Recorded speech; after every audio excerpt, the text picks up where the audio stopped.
जय हिंद फ्रेंड्स।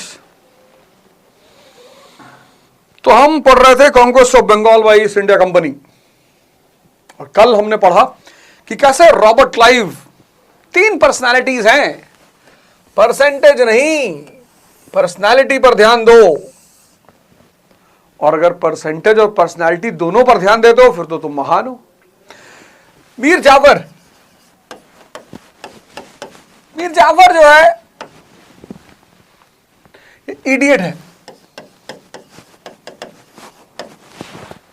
इस दुनिया में तुम्हें लोग नौकरी दिला सकते हैं, राजा कोई नहीं बनाएगा, और अगर बना रहा है तो फिर तुमको यूज भी करेगा।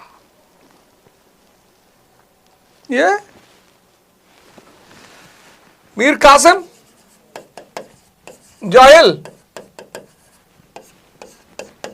इसलिए कह रहा हूं कि जब तुमने इसका हश्र देखा अपनी आंखों से फिर तुम वही गलती कर रहे हो। मतलब तुमने एक आदमी का हश्र देखा और तुम फिर वही गलती कर रहे हो। और रॉबर्ट क्लाइव खिलाड़ी, 3 पर्सनालिटी।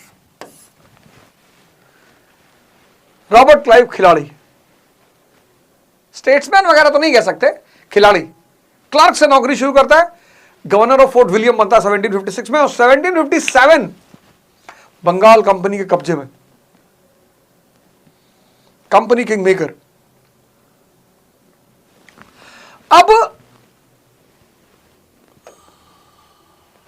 मीर कासिम, मैंने कहा मीर कासिम सद्दाम हुसैन ऑफ बंगाल 1760 से 1763। सद्दाम हुसैन को इराक की गद्दी पे किसने बैठाया? यूनाइटेड स्टेट्स ऑफ अमेरिका ने। और सद्दाम बाद में अमेरिका को ही आंख दिखाने लगा। एक समय तो ऐसा आया जब सद्दाम हुसैन ने कहा कि यूनाइटेड स्टेट्स ऑफ अमेरिका है कहां, कौन है ये? तब अमेरिका ने कहा मैं बताता हूं हम लोग कौन है।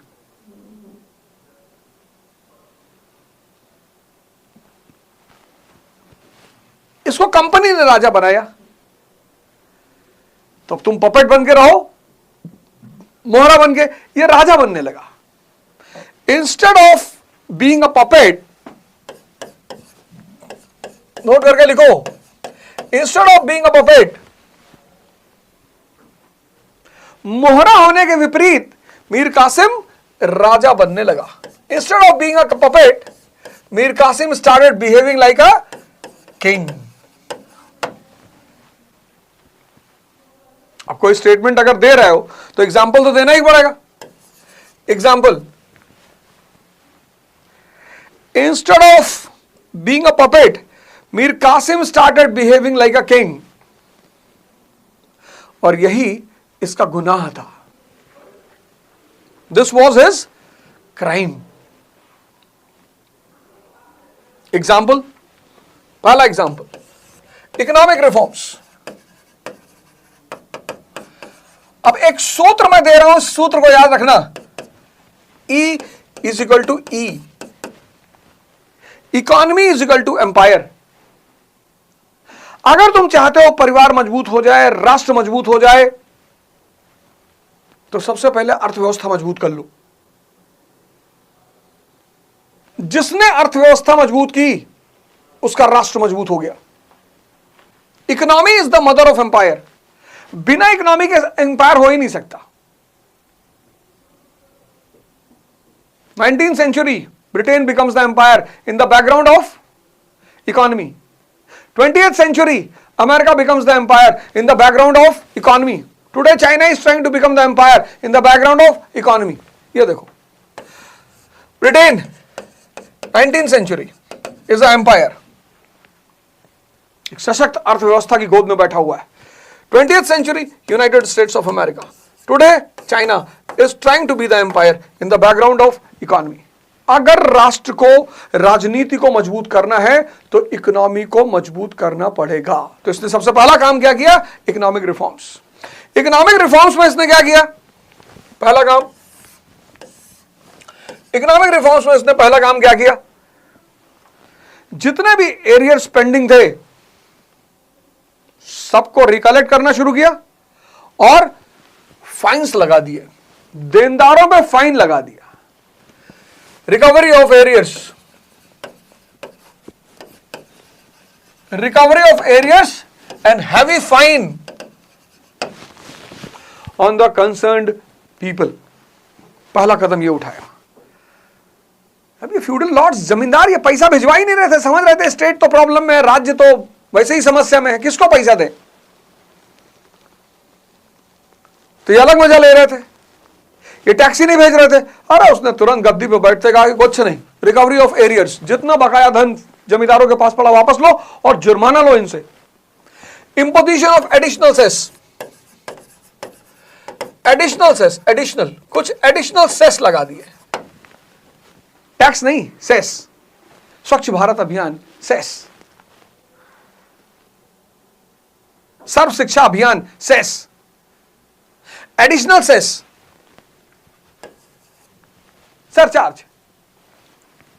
थर्ड, जो क्राउन रेंट था, क्राउन रेंट,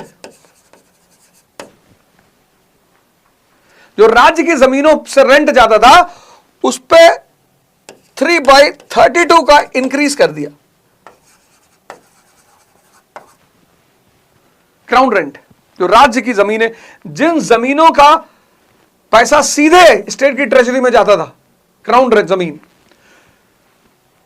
332 पार्ट, उसको बढ़ा दिया। और एक टैक्स जो बहुत दिन से कलेक्ट नहीं होता, उसको फिर से कलेक्ट करना शुरू कर दिया। उस टैक्स का नाम था खजरी जामा, खजरी जामा।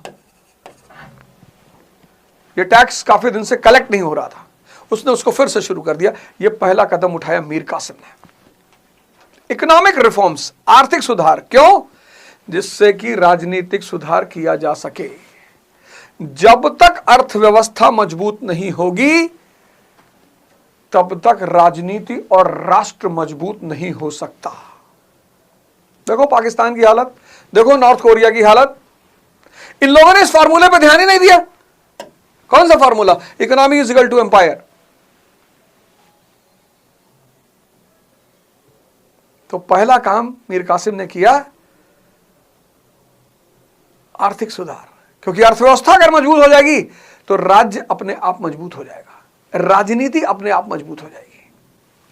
यह पहला काम किया उसने। दूसरा, administrative reforms.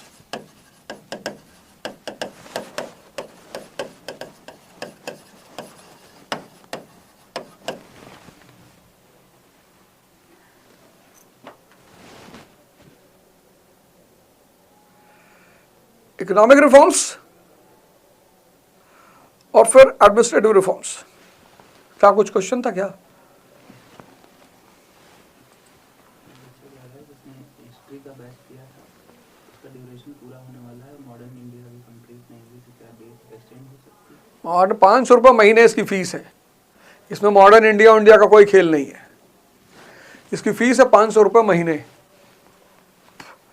500 rupees per month.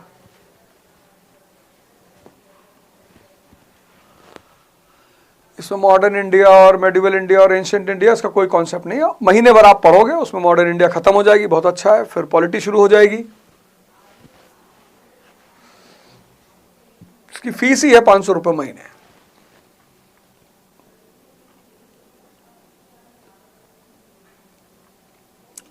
पढ़ाई। तो ये सबसे पहला काम उसने किया। पहला काम किया आर्थिक सुधार। दूसरा, एडमिनिस्ट्रेटिव रिफॉर्म्स। एडमिनिस्ट्रेटिव रिफॉर्म्स में उसने पहला काम क्या किया? ट्रांसफर ऑफ कैपिटल, राजधानी परिवर्तन। Transfer of capital,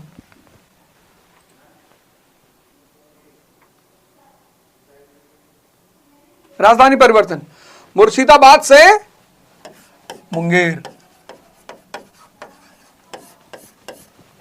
question mark, क्यों? मुर्शिदाबाद से मुंगेर लिख लो। कैलेंडर करेंसी और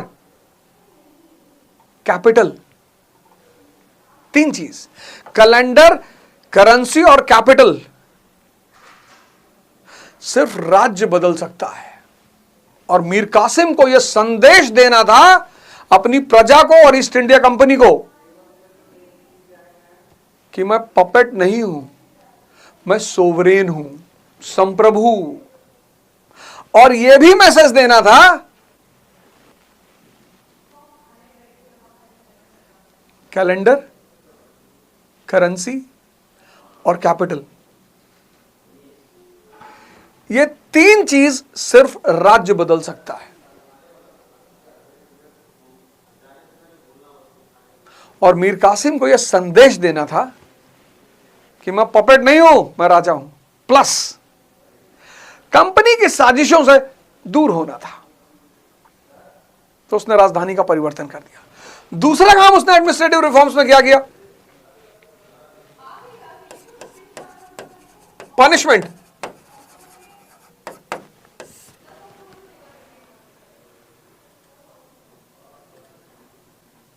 punishment to refractory zamindars. Example, Ramnarayan. Refractory, punishment to refractory zamindars. बड़े सारे जमींदारों ने जब देखा कि राज्य संकट में है तो राज्य की बात सुनना ही छोड़ दिया। और फिर बहुत सारे जमींदारों को कंपनी की बैकिंग मिल गई। ये रामनारायण, ये तो मीर जाफर की कोई बात सुनता ही नहीं था। कुत्ता दो ही कंडीशन में भौंकता है, या तो कुत्ता पागल हो गया है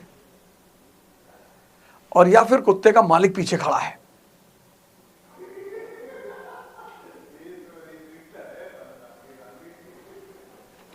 जब भी तुम्हारा सबऑर्डिनेट तुम्हें आंख दिखाने लगे तो समझ लो या तो इसका दिमाग खराब हो गया है,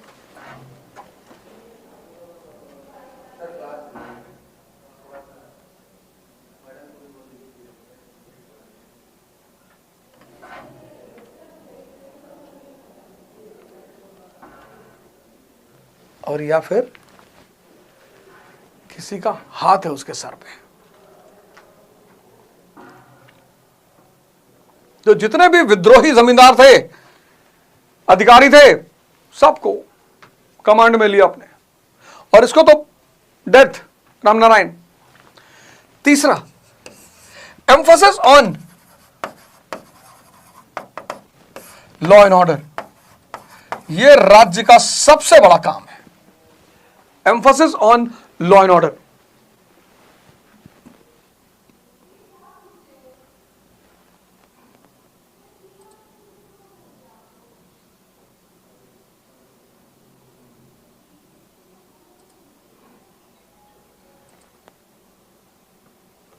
ट्रांसफर ऑफ कैपिटल, मुर्शिदाबाद से मुंगेर। फिर पनिशमेंट टू रिफ्रैक्टरी जमींदार, example Ramnarayan. Emphasis on law and order.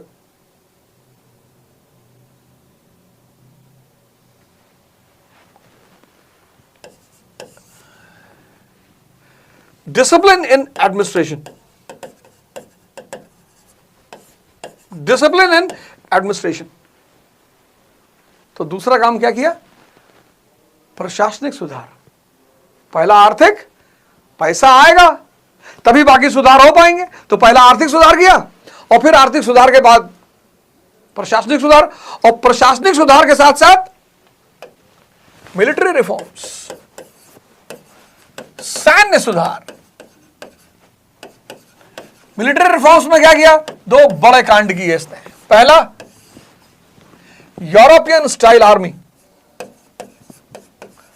European style army, क्योंकि यही यूरोपियन कंपनियों के विजय का कारण था, तो यूरोपियन स्टाइल आर्मी। और दूसरा, इस कांड पे तो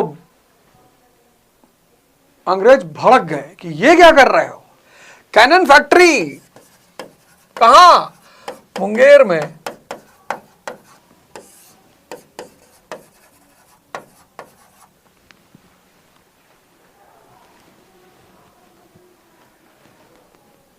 कैनन फैक्ट्री,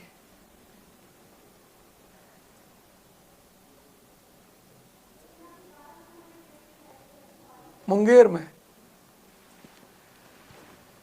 जैसे ही ईरान न्यूक्लियर बम की बात करेगा, अमेरिका अलर्ट हो जाएगा कि न्यूक्लियर बम किसके लिए?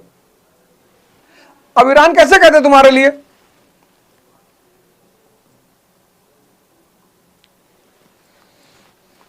अब ईरान के पास अगर न्यूक्लियर बम हो जाएगा, ईरान ताकतवर हो जाएगा, और ताकतवर आदमी को तुम एक्सप्लॉइट नहीं कर सकते।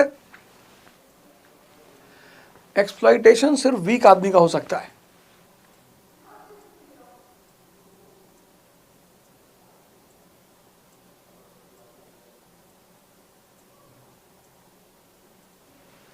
ताकतवर आदमी को तुम एक्सप्लॉइट नहीं कर सकते। 18वीं शताब्दी में जिसने भी कैनन फैक्ट्री लगाई, अंग्रेज अलर्ट हो गए। जिसने भी, चाहे वो रंजीत सिंह हो, चाहे वो महतजी सिंधिया हो, चाहे वो हैदर अली हो, जिसने भी कैनन फैक्ट्री लगाई, ये ऐसी तुरंत अलार्म्ड हो गई कि कैनन फैक्ट्री किसके लिए?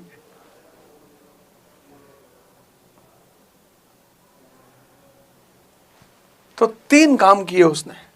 पहला काम, इकोनॉमिक रिफॉर्म्स। इकोनॉमिक रिफॉर्म्स, क्योंकि बिना आर्थिक शक्ति बनाए तुम राज्य को राजनीतिक शक्ति नहीं बना सकते। लिख लेना नोट करके, बिना आर्थिक शक्ति बनाए तुम राज्य को राजनीतिक शक्ति नहीं बना सकते। इस फॉर्मूले का जिसने पालन किया, उसकी स्थिति देखो कितनी अच्छी है। चाहे वो ब्रिटेन हो, चाहे यूएस हो, चाहे जापान हो, चाहे आज चाइना हो। और जिसने इस फॉर्मूले को निगलेक्ट किया, वो बर्बाद हो गए। Pakistan, north Korea. फिर इकोनॉमिक रिफॉर्म्स, पैसा आ गया तो एडमिनिस्ट्रेटिव रिफॉर्म्स, प्रशासनिक सुधार किया। फिर मिलिट्री रिफॉर्म्स, सैन्य सुधार किया।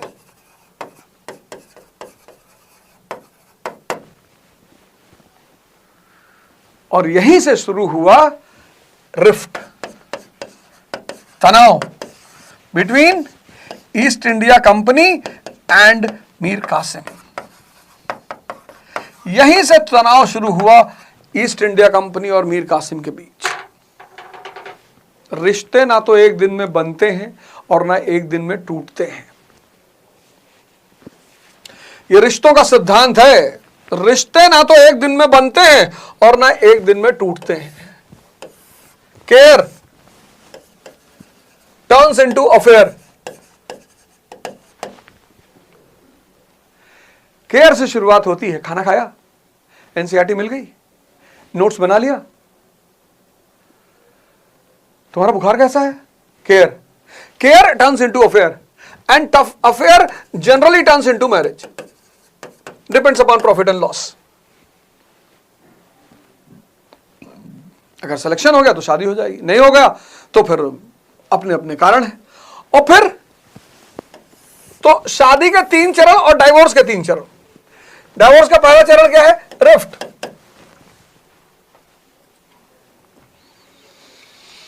बहुत सारे लोग अफेयर में बड़ा आइडियल बन के रहते हैं। हम सिगरेट नहीं पीते, हम तंबाकू नहीं खाते, हम ये नहीं करते, हम वो नहीं करते। और जब शादी हुई और पहले दिन ही निकले तंबाकू बनाते हुए। फिर लड़की ने कहा तुमने तो बताया नहीं था तंबाकू खाते हो। वहीं से रिफ्ट शुरू हो गई। और रिफ्ट अगर कंट्रोल नहीं हुई तो स्ट्रगल कि keep the keys of my car, मेरा एटीएम रखो। और अगर स्ट्रगल कंट्रोल नहीं हुआ तो ब्लास्ट। ये फॉर्मूला याद कर लो, रिफ्ट, स्ट्रगल और ब्लास्ट। जब भी रिश्ता टूट रहा है कहीं भी, ये फॉर्मूला लगाओ, रिफ्ट, स्ट्रगल, ब्लास्ट। बहुत प्यारा फॉर्मूला है, रिफ्ट, स्ट्रगल, ब्लास्ट। तनाव, संघर्ष, विस्फोट। अब देखो, तनाव मीर कासिम और ईस्ट इंडिया कंपनी के बीच में।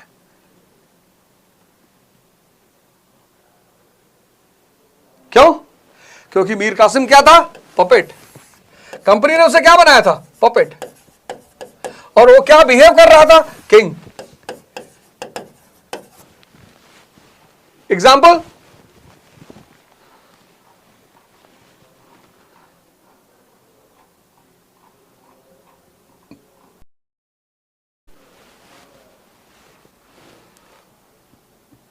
कंपनी ने मीर कासिम को बनाया था पपेट, मोहरा,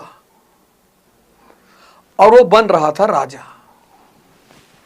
example, economic reforms, administrative reforms, military reforms. और यहीं से कंपनी और कासिम के बीच तनाव की शुरुआत हुई। अब सवाल यह उठा कि यह तनाव संघर्ष में कैसे बदला। How this rift turn into struggle. तुम में से बहुत सारे लोग मॉडर्न इंडिया पढ़े होंगे, बता नहीं पाओगे। बहुत सारे लोग, तुम में से बहुत सारे लोग मॉडर्न इंडिया पढ़े होंगे, लेकिन बता नहीं पाओगे कि आखिर ये जो तनाव था वो संघर्ष में कैसे बदला। और वो बदला किसकी वजह से? Ellis episode. अब ये क्या है एलिस एपिसोड? तनाव बदला संघर्ष में, किसकी वजह से? Ellis episode. एलिस कौन है? कंपनी का एजेंट है। EIC's एजेंट कहां? पटना में। Ellis is company's agent in Patna. Ellis जो है वो कंपनी का एजेंट है पटना में, और इस कंपनी के एजेंट ने रेड मार दी।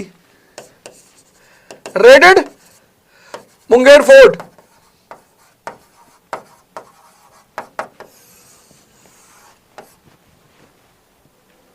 Without the permission of the nawab. Company का एजेंट मुंगेर फोर्ट पे छापा मार दिया उसने। अब यूपी के गवर्नर हाउस में, यूपी के गवर्नर हाउस में हजरतगंज का एक कांस्टेबल बिना किसी के परमिशन के छापा मार दे,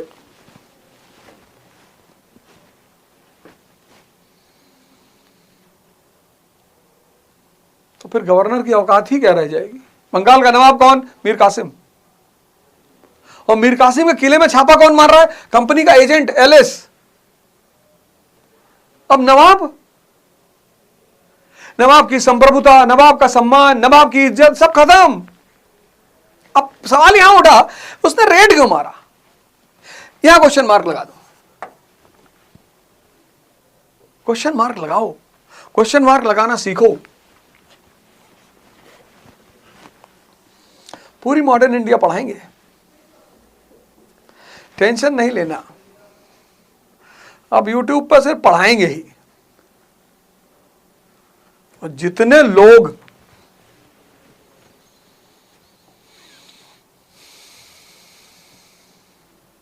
अब पढ़ो यूट्यूब पे,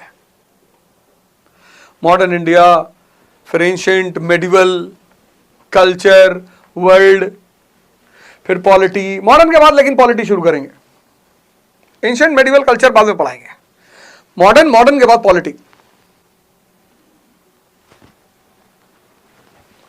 जितने लोग कहीं दूर दराज गांव में रहते हो, कहीं भी रहते हो, नहीं पढ़ने की सुविधा मिल पा रही है, पढ़ो। अब खूब मस्ती से पढ़ो।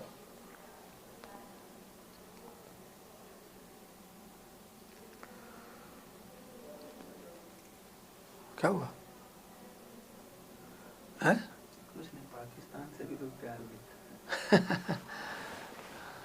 अरे सबको प्यार भैया, चाहे लंदन में रहो, चाहे पाकिस्तान में रहो, अफगानिस्तान में रहो, यूएस में रहो।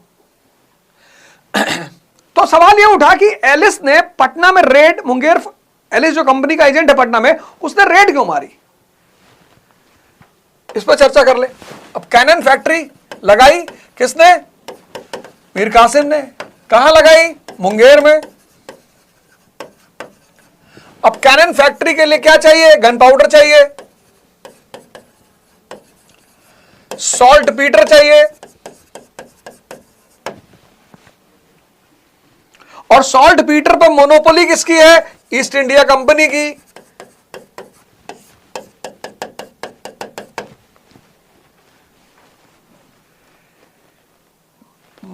कैनन फैक्ट्री लगाई मीर कासिम ने मुंगेर में। अब इस कैनन फैक्ट्री के लिए बारूद तो चाहिए ना, मसाला तो चाहिए। और सॉल्ट पीटर पे मोनोपोली किसकी है? ईस्ट इंडिया कंपनी की। यानी नवाब सॉल्ट पीटर किससे खरीदेगा? ईस्ट इंडिया कंपनी से। लेकिन but Armenian salt Peter merchant, Armenian salt Peter merchant, Armenian saltpeter merchant visited Munger Fort.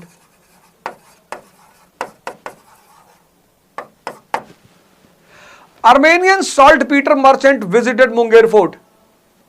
अब नवाब को कानूनी तौर पर सॉल्ट पीटर किससे खरीदना है? ईआईसी से, क्योंकि सॉल्ट पीटर बेचने की मोनोपोली किसके पास है? ईआईसी के पास।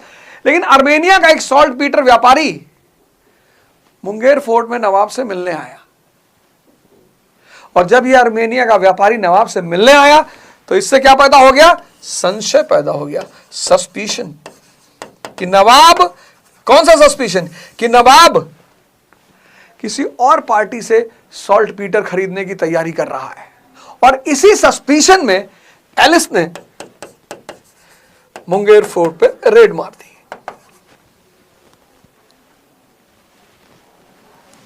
और यहीं पर ये जो रिफ्ट था ये संघर्ष में बदल गया। तो रिफ्ट की वजह क्या थी? Reforms. Mir Qasim started turning into a king. Mir Qasim started behaving like a king.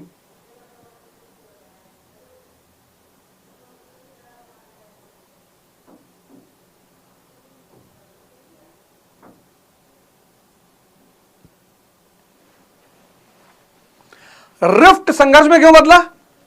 Alice episode. कौन है एलिस? कंपनी का एजेंट है पटना में। मुंगेर फोर्ट पर रेड मार दिया बिना नवाब के परमिशन के। क्यों मारा? सस्पिशन की वजह से। कौन सा सस्पिशन?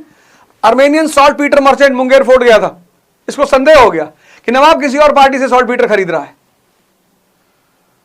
और इस रेड से नवाब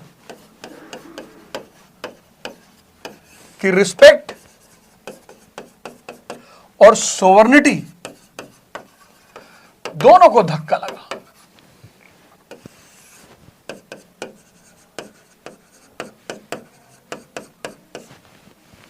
नवाब के रिस्पेक्ट और सोवर्निटी दोनों को धक्का लगा। और जब रिस्पेक्ट और सोवर्निटी पे धक्का लगा तो नवाब ने शिकायत की, complain. Nawab made a complain to whom? नवाब ने शिकायत की। किससे शिकायत की? वांसी टाट से। ये कौन है वांसी टाट? ये गवर्नर है। कहां का? फोर्ट विलियम का।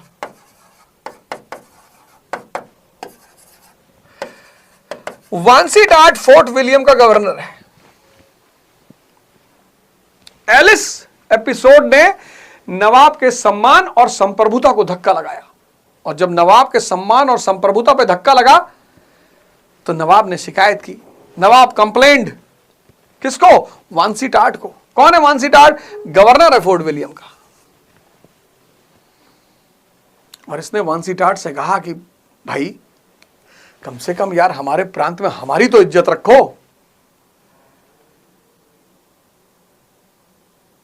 ये कांस्टेबल नवाब के पैलेस में रेड मारेगा, वो भी बिना परमिशन के।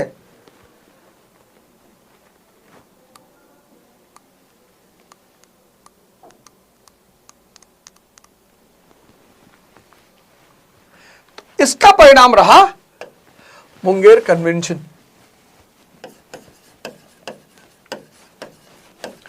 मुंगेर कन्वेंशन,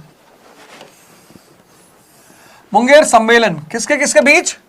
मीर कासिम और वांसी टाट के बीच।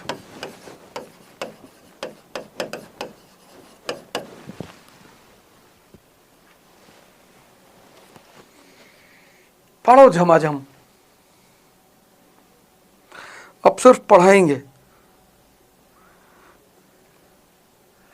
बड़ी लोगों को शिकायत रहती, पढ़ा नहीं रहे, पढ़ाए नहीं नहीं रहे, पढ़ाई नहीं रहे, पढ़ाई नहीं रहे। अब पढ़ो झमाझम।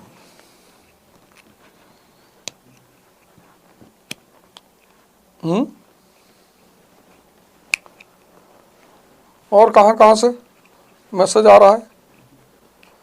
सूडान से।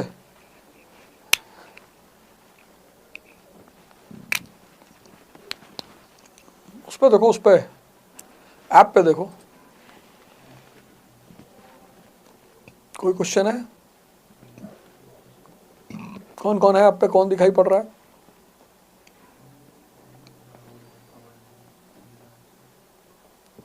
अरे जो कमेंट लिखा उनका नाम बताओ। एक दिनेश सरोरी नाम कर रहे हैं, मेरे अपने राजपूत कहना था, टेलीग्राम पर मैसेज दे दिया कीजिए।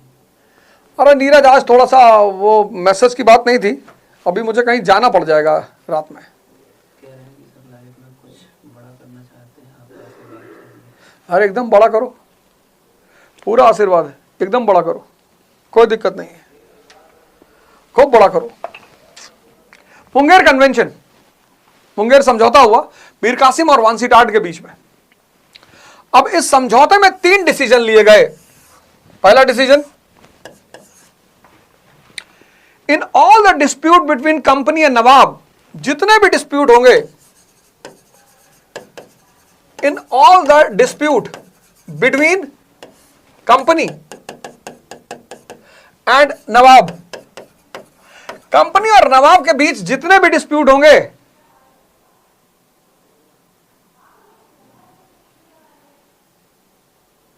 नवाब will be the sole authority to solve the dispute. In all the dispute between EIC and Nawab, Nawab will be the sole authority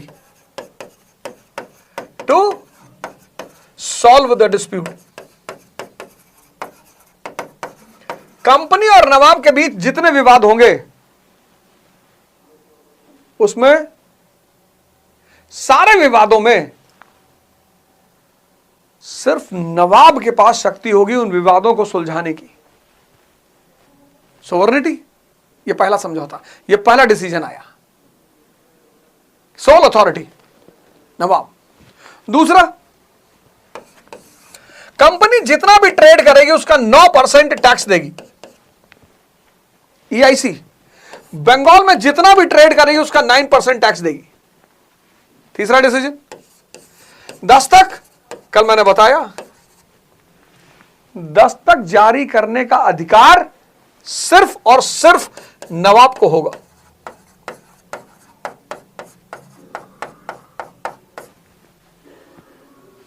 ये 3 डिसीजन आए. पहला डिसीजन, सारे विवाद में सोल अथॉरिटी कौन? नवाब.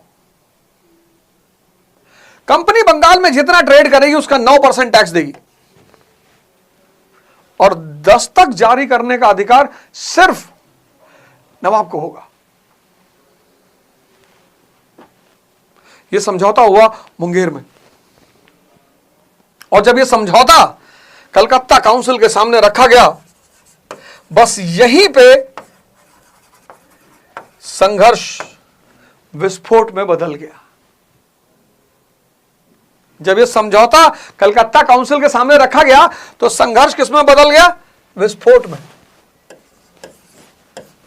ब्लास्ट. कलकत्ता काउंसिल ने इस समझौते को फाड़कर फेंक दिया. Calcutta council tore up the agreement. अरे बोले ये हमारा डॉबरमैन, इसको हमने राजा बनाया और ये हमारे ऊपर शासन करेगा. मंजरी माफिया.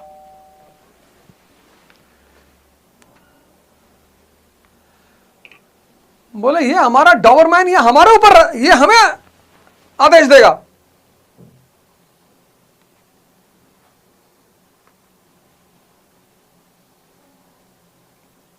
और कलकत्ता काउंसिल ने इस समझौते को फाड़कर फेंक दिया. जैसे ही कलकत्ता काउंसिल ने समझौते को फाड़कर फेंका, Mir Qasim as a reaction, प्रतिक्रिया स्वरूप, Mir Qasim as a reaction abolished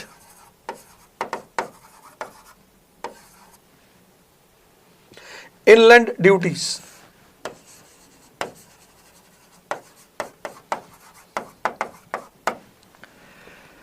जैसे ही कलकत्ता काउंसिल ने इस समझौते को फाड़कर फेंका, मीर कासिम ने तुरंत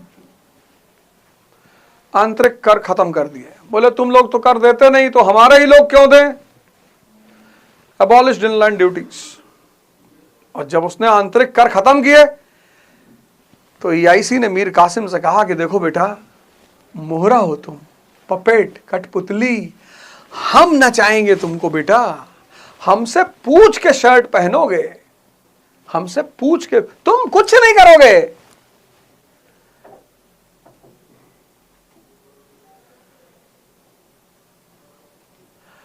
ईआईसी ने नवाब से कहा कठपुतली देखे हो? बोले हाँ गुरुजी देखे हैं। हाँ तो बोले तुम कठपुतली हो बेटा, तुम्हारी डोर हमारे हाथ में, हम नचाएंगे। ये आंतरिक कर खत्म करना, तुम कोई निर्णय नहीं लोगे। अब यहां पर यह डिसाइड होना था कि बंगाल का असली राजा कौन, मीर कासिम या East India company.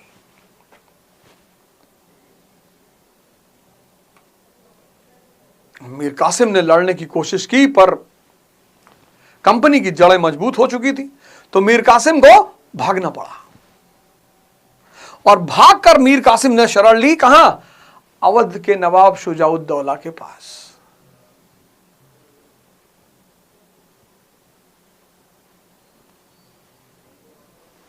Mir Qasim ने भागकर शरण ली अवध के नवाब शुजाउद्दौला के पास। तो तीन बातें, अब ये तुम्हारा नोट्स। रिफ्ट किसकी वजह से? रिफॉर्म्स की वजह से, सुधारों की वजह से। क्या था मीर कासिम? पपेट था। क्या बनने लगा? राजा। इसने रिफ्ट शुरू किया, तनाव कंपनी और नवाब के बीच। यह तनाव स्ट्रगल में किसकी वजह से बदला? एलिस एपिसोड की वजह से।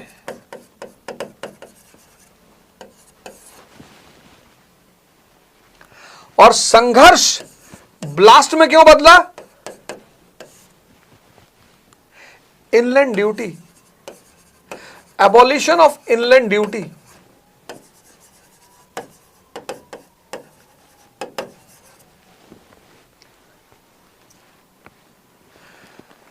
मीर कासिम, यही नोट्स होगा। ऐसे नोट्स बनाया करो बेटा, कुछ रटना ना पड़े।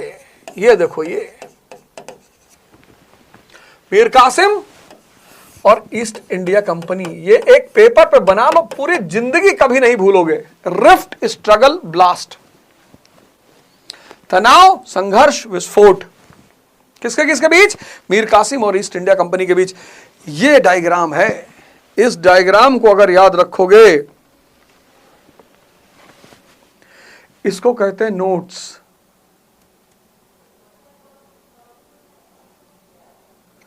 इसको कहते हैं पढ़ाई।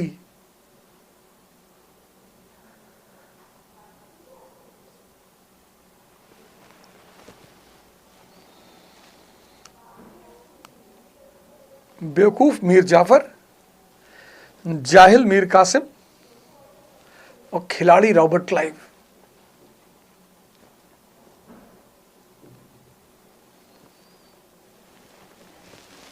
ये देखो, ये पूरा मीर कासिम एक पेज में। ये डायग्राम बना लो, पूरा मीर कासिम, पूरा ब्रह्मांड। कहीं भी रहोगे इसको भूल ही नहीं सकते तुम।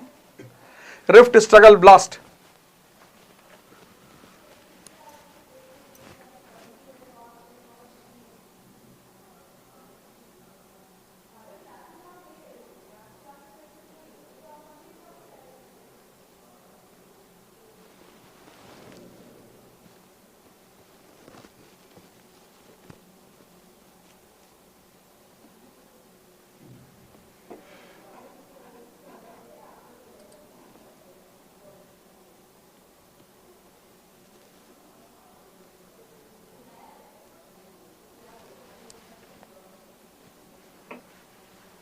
क्या क्वेश्चन है? क्वेश्चन कोई नहीं, टेलीग्राम वाला पूछ रहा है कि नोटिफिकेशन नहीं है, कोई प्रॉब्लम है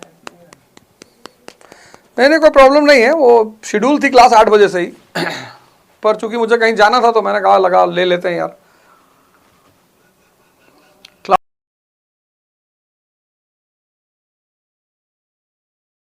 क्लास तो 8 बजे से शेड्यूल ही थी। पानी देना।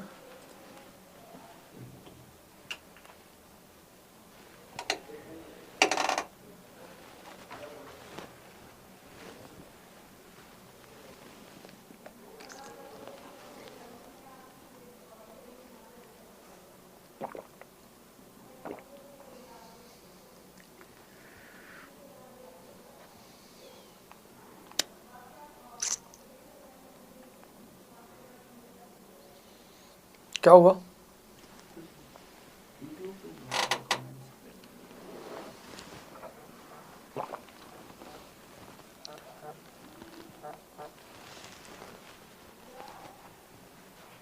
पूरा मीर कासिम का जिस्ट तुम्हारे सामने पड़ा हुआ है, रटने की। और इतने पॉइंट पे कितने फैक्ट याद रहेंगे? 20।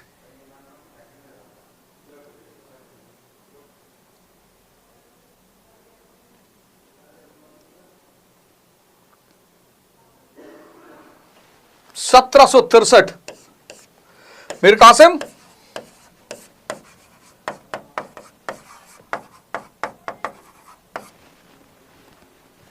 escapes to Awadh. 1763 में मीर कासिम अवध चला गया।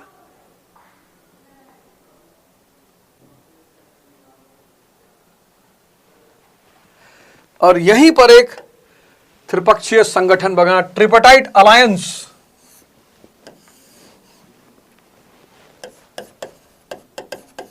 ट्रिपटाइट अलायंस बना। शुजाउद्दौला,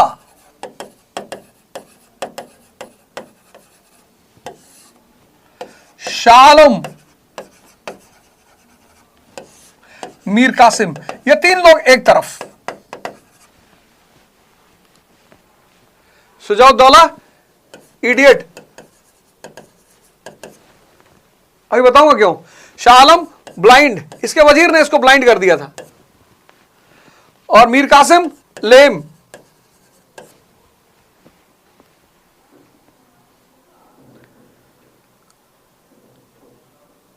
अपंग, शारीरिक रूप से नहीं, राजनीतिक रूप से। अपंग शारीरिक रूप से नहीं, राजनीतिक। और फिर ये ब्लाइंड इस लेम के कंधे पे बैठा और कहा भैया भाग, और ये बेवकूफ हमें रास्ता बताएगा। और इन तीनों ने मिलकर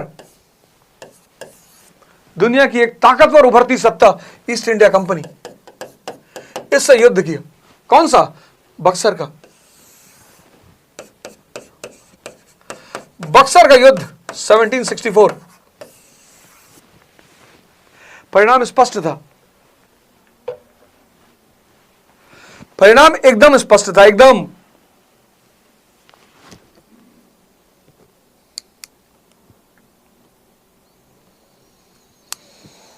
परिणाम एकदम स्पष्ट था। क्या हमारे बाबा शेर से लड़ गए? बोले क्या हुआ? बोले चीर फाड़ के खा गया। लड़ना बहादुरी नहीं है, जीतना बहादुरी है।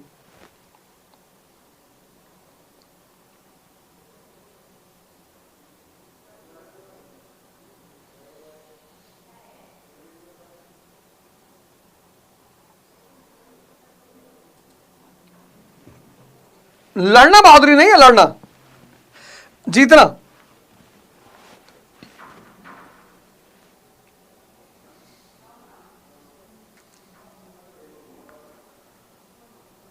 तीन बड़ी भारतीय शक्तियां किससे हार गई? ईस्ट इंडिया कंपनी से, ट्रेडिंग कंपनी। बस तुम आंख बंद करके एक बार इमेजिन करके देखो,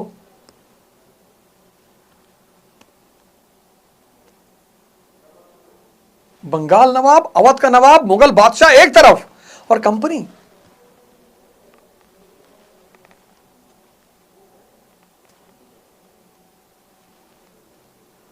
बक्सर के विजय ने प्लासी की उपलब्धियों को मजबूत बना दिया। क्वेश्चन लिखो, बक्सर की विजय ने प्लासी की उपलब्धियों को मजबूत बना दिया। The victory at Buxar consolidated the achievements of Plassey. Discuss. बहुत बार क्वेश्चन पूछा गया। The victory at Buxar consolidated the achievements of Plassey. Discuss. ऐसे पढ़ो यार, हैं? एनसीईआरटी ले लो सब विपिन चंद्रा वाली, क्लास 12 की, और जिस दिन पूरी एनसीईआरटी खत्म होगी, अरे बाप रे बाप,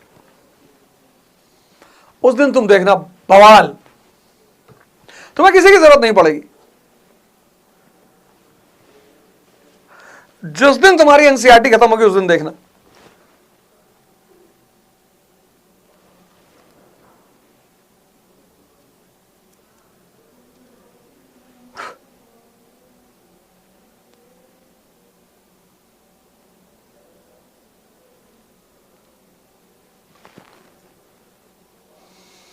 देखो भाई, आप पे कौन कौन सा क्वेश्चन है? राइटिंग प्रॉब्लम है, आते हुए आंसर को भी कैसे और कहां से स्टार्ट करें समझ में तो तुमको बहुत कुछ नहीं आ रहा है। पहले समझोगे तब तो लिखोगे। 500 रुपए महीने पे पढ़ाई वढ़ाई का कोर्स चल रहा है। अवध ओझा ऐप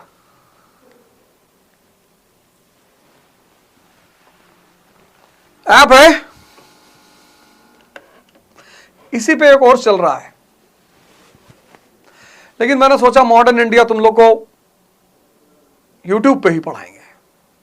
जिसकी क्षमता हो वो पढ़ना सीख ले। और जितने लोग 500 रुपए में एडमिशन ले लेंगे, वो जब पॉलिटी की क्लास शुरू होगी तो वो 500 रुपए में ही पढ़ेंगे। 500 रुपए महीना, पर मंथ।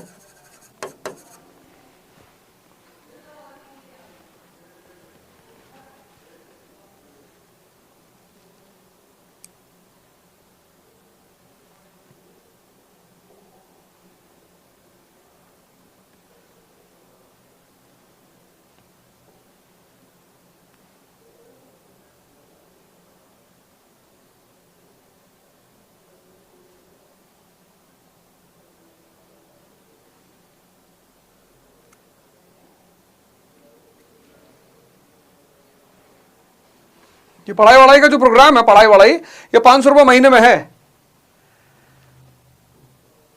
और पॉलिटी में 3 एनसीईआरटी पढ़ाएंगे।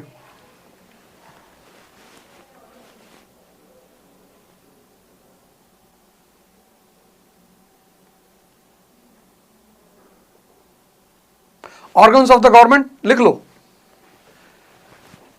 Democracy in India and Indian constitution and administration. सरकार के अंग, भारतीय संविधान और प्रशासन,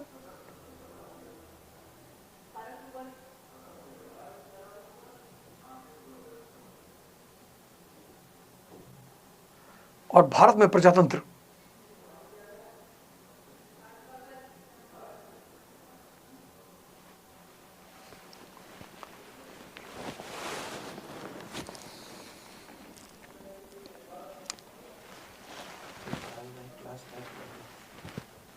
हाँ? ऐप पर है ही है। वो तो मेरे मन में आया कि मॉडर्न इंडिया पढ़ा दूं तुम लोग को, एनसीईआरटी पूरी मॉडर्न इंडिया पढ़ा देता हूं यूट्यूब पे। सीख लो, बाद में मत कहना कि अरे सीख लो पढ़ना। पूरी मॉडर्न इंडिया पढ़ा देता हूं। जो पहला चैप्टर छूट गया तुम लोग का वो भी अपलोड करा दूंगा। ये पूरी सीरीज चलाने जा रहा हूं।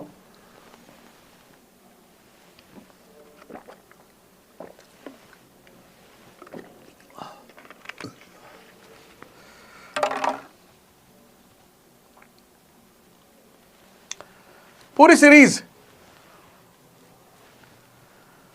अमत रोना की दिल्ली नहीं आ सकते, यह नहीं हो सकता, समझ में नहीं आ रहा, कहां से तैयारी करें, क्या पढ़ें, कैसे पढ़ें, क्या देखें, सब बताएंगे इस प्रोग्राम में। ऐसा नहीं सिर्फ पढ़ा रहे हैं, अभी देखते जाओ कि इस प्रोग्राम में क्या क्या करने जा रहे हैं।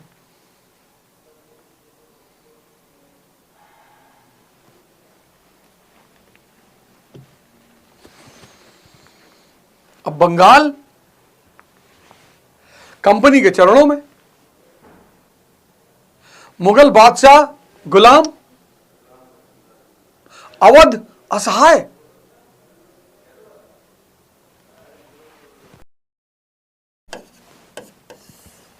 बंगाल कंपनी के चरणों में, on the feet of the company.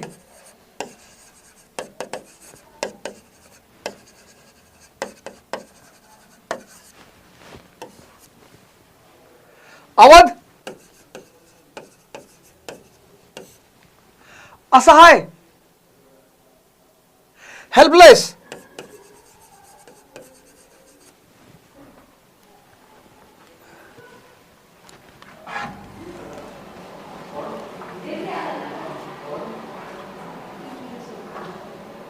Anjali, दोबारा नहीं कहेंगे।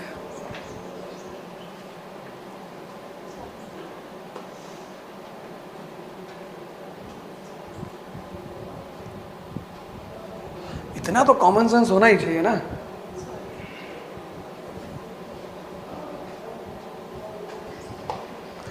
दोबारा नहीं कहेंगे।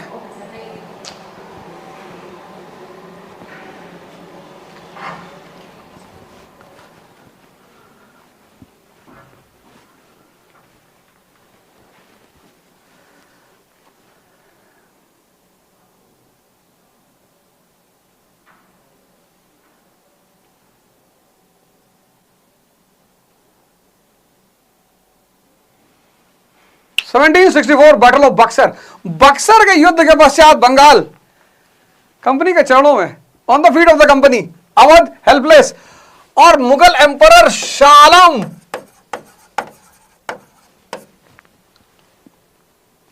स्लेव। स्लेव।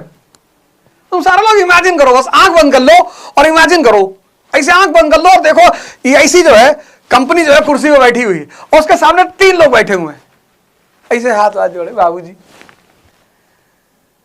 बस इमेजिन करो, तुम्हें इतनी हंसी आएगी, इतना मजा आएगा कि अरे यार, एक कंपनी, इसको कहते हैं दिमाग।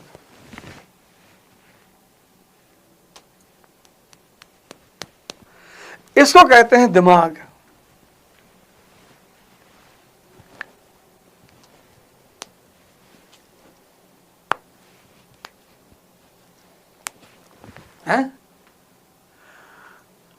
इमेजिन करो बस, और हंसो हा हा हा करके, और इसी हंसी के साथ सोने जाना है।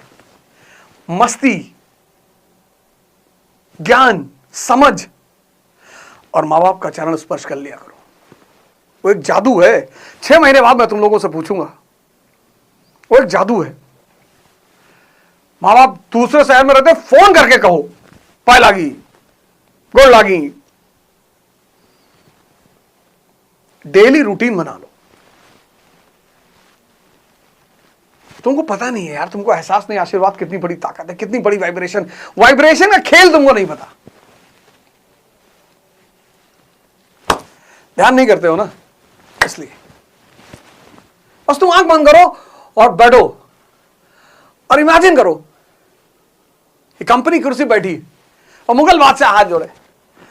भैया, हमारा वजीर हमको अंधा कर दिया था भैया, हम तो वैसे भी अनाथ है भैया, ये सुजाऊ दौलवा भड़काया भैया हमको।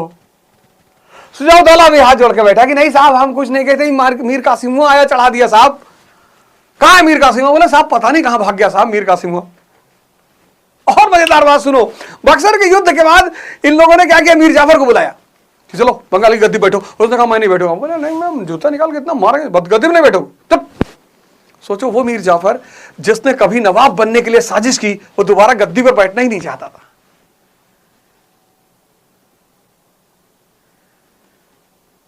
टीबी से मर गया।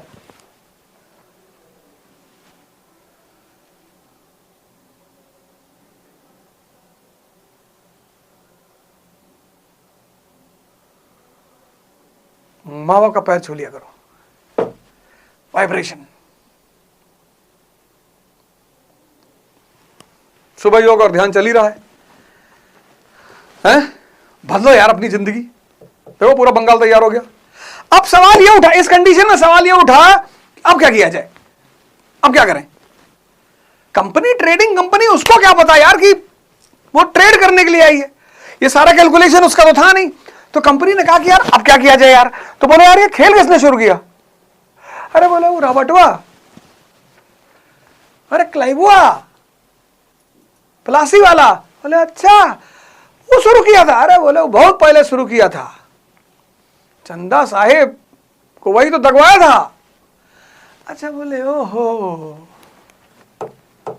अरे बोले वो बड़ा खिलाड़ी है भैया, वो क्लर्क था पहले। अच्छा तुम सोच के देखो, जब रॉबर्ट क्लाइव भारत से लौट कर गया तो उसका पर ईयर इनकम जानते हो कितना था? पर ईयर इनकम था पाउंड 40,000।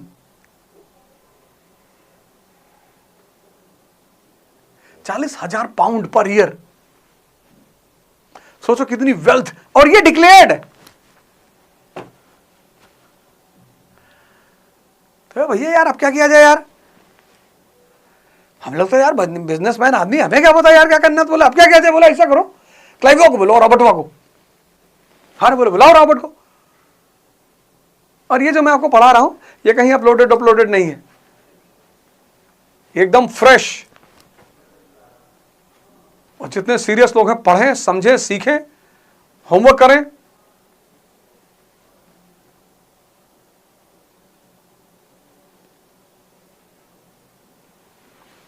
क्या बुलाओ यार रॉबर्ट क्लाइव को, बुलाओ।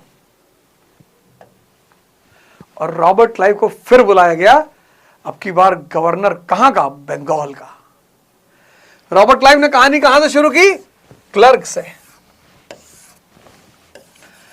क्लर्क,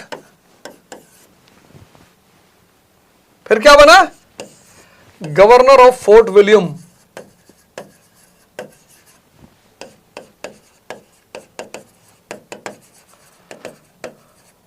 (1756) फिर गवर्नर ऑफ बंगाल।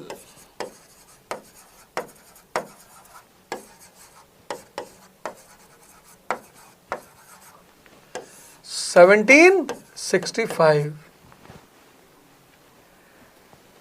तुम लोग यार रोए जा रहे हो। साहब हम लोग गरीब है साहब, हमारे पास साहब, अरे इतनी बड़ा दिमाग, भगवान का सबसे बड़ा गिफ्ट दिमाग रखे हो।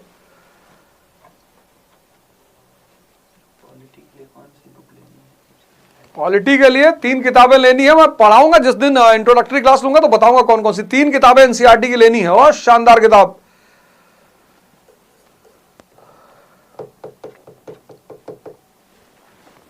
और 2 अक्टूबर तक इसका एडमिशन डेट है।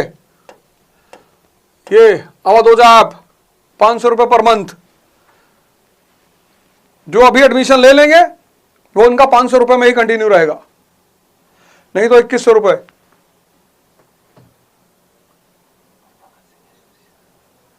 और भगत सिंह एसोसिएशन की लॉन्चिंग 2 अक्टूबर को है। उसी दिन सारे प्रोग्राम डिस्क्लोज होंगे, लर्न एंड अर्न भी होगा। आप पढ़ो भी, कमाओ भी।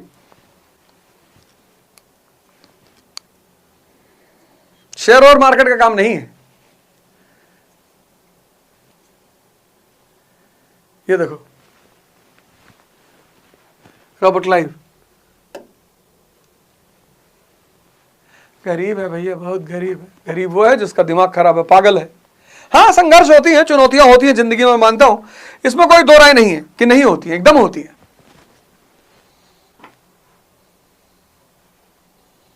एकदम होती है।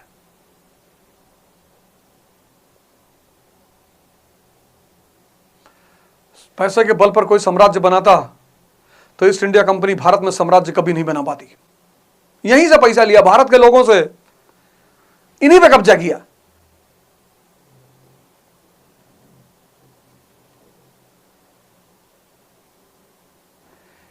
इन्हीं से पैसा लिया, इन्हीं पे कब्जा किया, इन्हीं के लोगों को लड़ाया, इंडियन सोल्जर्स।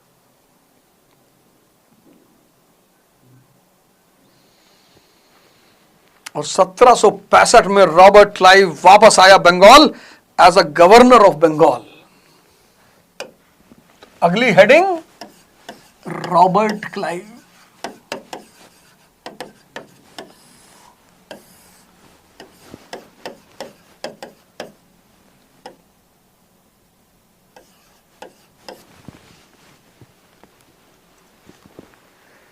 हालांकि एनसीईआरटी में सिर्फ ड्यूअल गवर्नमेंट दिया हो, लेकिन 2-3 बातें